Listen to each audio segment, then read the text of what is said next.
One topic that is very relevant in media and international relations at the moment is guns. And this is a very hot topic at the moment. A lot of people are very emotional about it.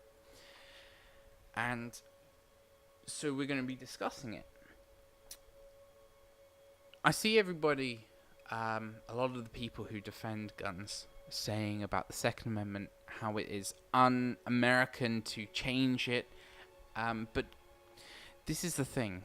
This is something that was adopted in 1791. Come on, we live in the 21st century. It should be about time that we do something about these old rules. The Second Amendment and the right to bear arms was only approved to prevent others from entering property and committing treason, at a time where the police were not so as widespread as it is today. Similar to how we don't let religion seep into our law in many countries today, this too needs to be changed, because these old rules don't fit into today's society. Now, many people will argue that if someone tried hard enough, then they can get a weapon with or without these rules. And that might be true. However, the point is that it will be extremely hard for someone to get hold of these weapons, and hence less people will be able to do it.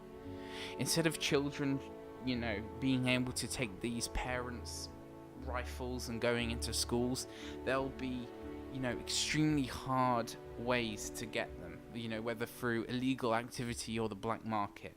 Something which only is reachable by certain people with that knowledge. People take this to heart and say, well, we should be able to defend ourselves. This is outrageous, and especially for a country that is so supposedly developed. I was talking to an American who themselves said that they are too scared to leave their state because of how afraid they are of the outside world, and they wouldn't be safe without a weapon by their side. Is that really the world that we're creating today? That people should be dependent on their firearms? The idea to carry a gun or to bring it with you is an old perspective, and we are no longer living in the 18th century. So maybe we should stop living by those rules of the 18th century and update.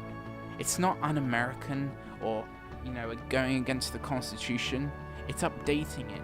And if anything, it makes people come together to change their country and change their politics. Guns are responsible for over 31,000 deaths in America. And in Britain, thanks to the gun ban, there are 35 people killed each year. More studies, according to Time magazine, say that it would take more intense training than a cop to take down a killer with a gun in a public place. You're not just dealing with a way of firing, but you're dealing with a crossfire, which is twice as deadly. Guns need to be banned from civilians because of this. As a police officer in the UK, the most you might be up against is perhaps a knife, alright, which the average person can get hold of. Other than that, it's a lot easier to apprehend people. Everyone must come together, the government, the people, even gun owners, to disarm America and its civilians. Because without it, every year you'll just continuously have more and more shootings. With the president saying prayers and condolences to those who died, that's just not enough. Of course, it's, the least you can do. But that's the point. It's the very least. To simply sit there and say, we pray for you and we hope things will get better.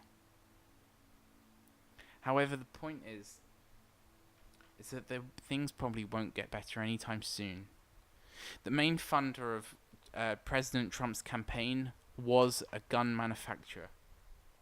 People in the government seek money more so than the social benefits to their civilians.